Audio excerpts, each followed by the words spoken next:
Hello friends, स्वागत है आपके अपने यूट्यूब चैनल गायत्री ऑफिशियल में। आपका एसएससी कांस्टेबल जीडी 2022 ज्वाइनिंग की तैयारी हो रही है और ज्वाइनिंग के लिए कॉल भी आना स्टार्ट हो गया है कि 28 को ज्वाइनिंग मिलेगा, रोजगार मिलेगा। पहले जो डेट 30 का था उसके बारे में अभी कॉल जो कैंडिडेट्स के पास आ रहे हैं वो 28 के भी आ रहे हैं।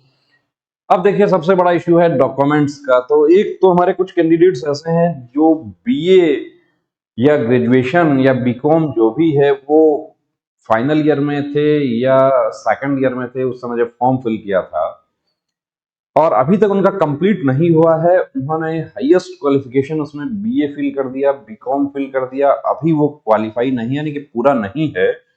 तो जब ज्वाइनिंग में जाएंगे तो क्या उस समय कोई प्रॉब्लम होगी? कोई प्रॉब्लम नहीं होगी। बेसिक क्वालिफिकेशन आपका मैट्रिक जो है वो आपका होना चाहिए। आप इंटर, आपने उसमें हाईएस्ट क्वालिफिकेशन शो कर दिया था, आप नहीं देते हैं तो भी कोई प्रॉब्लम नहीं है। आपने बीटेक किया हुआ है, आप वहां पे सिर्फ मैट्रिक के आधार पर फॉर्म फिल किया था, आप अभी बीटेक का यदि वहां पर सबमिट करते हैं तो भी कोई प्रॉब्लम नहीं है। यानी अब जो आप सबमिट करेंगे वो मान्य हो जाएगा। दूसरी बात, कुछ ऐसा कैंडिडेट्स हैं, बहनें विशेष रूप से हैं उसमें, जो जब फॉर्म फिल किया था उस समय अनमैरिड थी और इसी दौरान उनकी शादी हो जाती है। तो उनको ये डाउट है कि हमारा पुलिस वेरिफिकेशन कहाँ से होगा, करेक्टर कहाँ से बनेगा। देखिए, आपका पुलिस वेरिफिकेशन जो है वो आपके दोनों, आपके मदर फादर का जो रेजिडेंस का पुलिस स्टेशन है वहां से और आपके इन लॉज का जो है वहां से, दोनों जगह से होगा। करेक्टर जो है आपका वो आप अभी जहां पर आपकी शादी हो रखी है वहां से भी बनेगा और उस एसडीएम से भी बनेगा।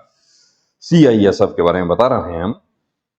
दूसरा जो फोर्सेस है उसमें क्या है कि आप किसी एक का भी बनवा सकते हैं। अब ये असम राइफल का जो डॉक्यूमेंट है उसके बारे में एक लिस्ट है, जो अभी असम राइफल का एक ज्वाइनिंग आया था, उसको हम थोड़ा सा डिस्कस कर लेते हैं। तो यहाँ पर देखिए, सबसे पहला तो है कि education certificate and marksheet in original, कि यदि आपके कहीं ओरिजिनल जमा थे तो आपने उस समय जब डॉक्यूमेंट वेरिफिकेशन हुआ है तब आपको लेके जाने पड़े हो।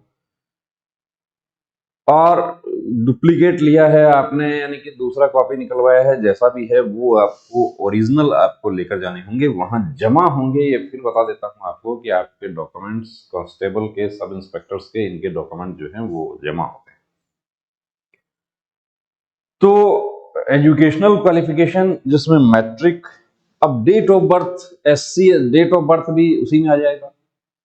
और असम राइफल के नहीं, ये ऑलमोस्ट सभी फोर्सेस के लिए यही है। सिर्फ एक अकाउंट जो है वो असम राइफल सभी नेशनलाइज्ड बैंक का स्वीकार करती है, बाकी फोर्सेस जो है वो पर्टिकुलर लिख देती हैं उसमें कि एसबीआई का होना चाहिए।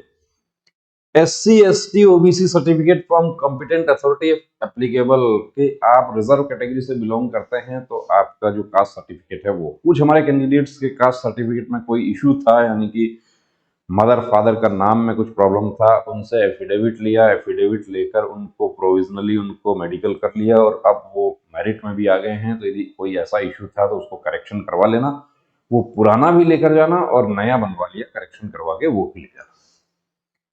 डोमिसाइल पीआरसी टीआरसी जैसा भी हो वो, लेकिन यहां पर टेम्पररी रेजिडेंशियल सर्टिफिकेट एक्सेप्टेड नहीं होता है। वो तो आपको डॉक्यूमेंट वेरिफिकेशन में भी नहीं हुआ। लेकिन इस बार क्या हुआ कि कुछ बोर्ड जो थे उन्होंने कैंडिडेट्स को रिजेक्ट नहीं किया। कि एक कैंडिडेट जो राजस्थान का निवासी है उसने फॉर्म फिल कर दिया दूसरे स्टेट से, उसको रिजेक्ट नहीं किया, उससे एफिडेविट लेके उसका मेडिकल कर दिया और मेडिकल करके वो अभी मेरिट में भी आ गया है। तो अब आप जाएंगे वहां तो आपसे जिस स्टेट से, जिस स्टेट कोड से आप सेलेक्ट हुए हैं उसका आपको डोमिसाइल देना पड़ेगा।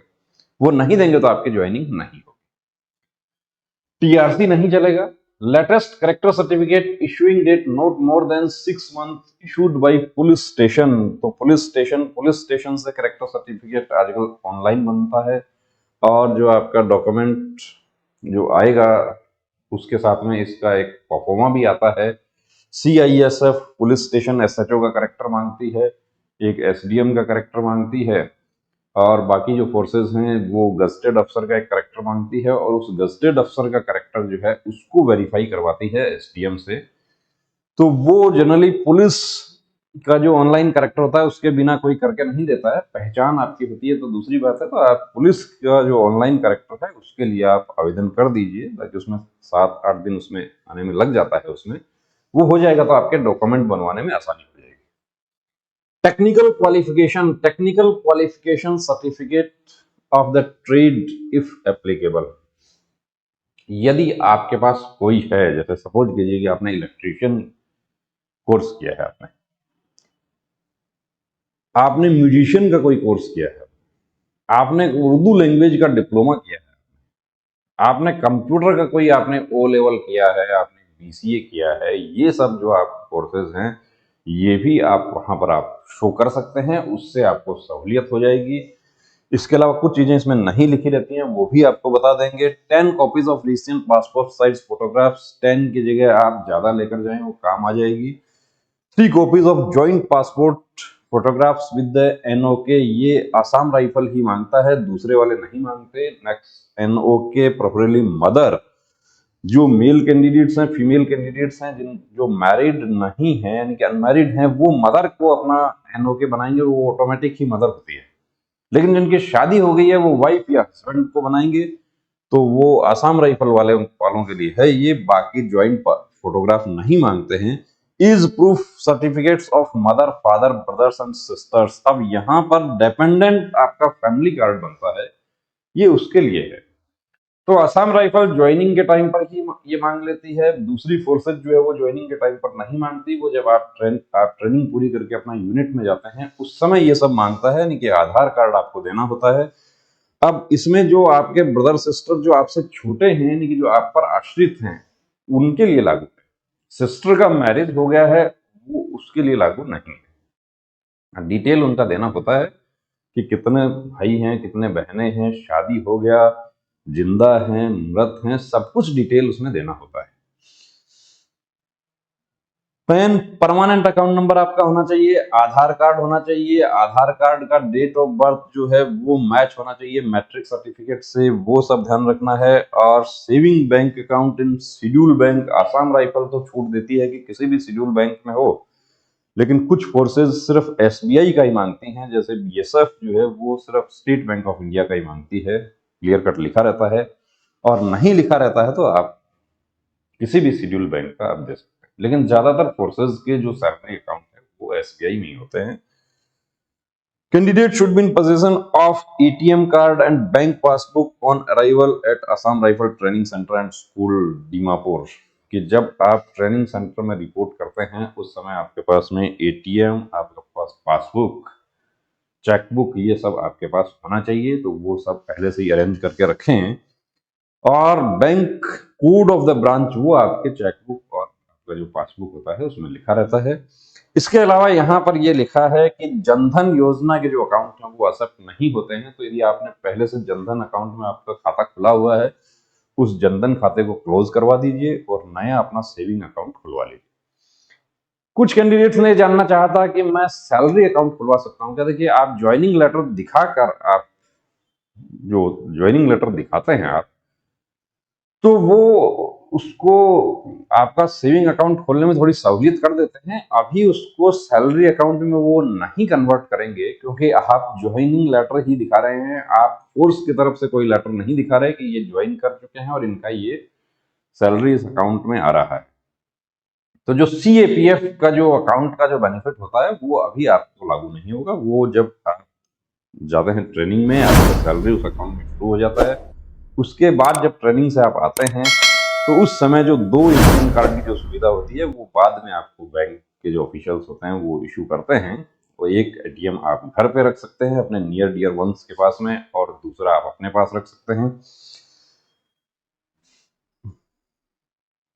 इसके अलावा ये ट्रेनिंग सेंटर के बारे में बताया गया है असम राइफल का। तो 28 को आप लोग तैयार हो जाइए ज्वाइनिंग के लिए, कि ज्वाइनिंग लेटर बाई हैंड आप उस पल को यादगार बनाना चाहते हैं तो आप बाई हैंड ले सकते हैं, कोई बाध्यता नहीं है।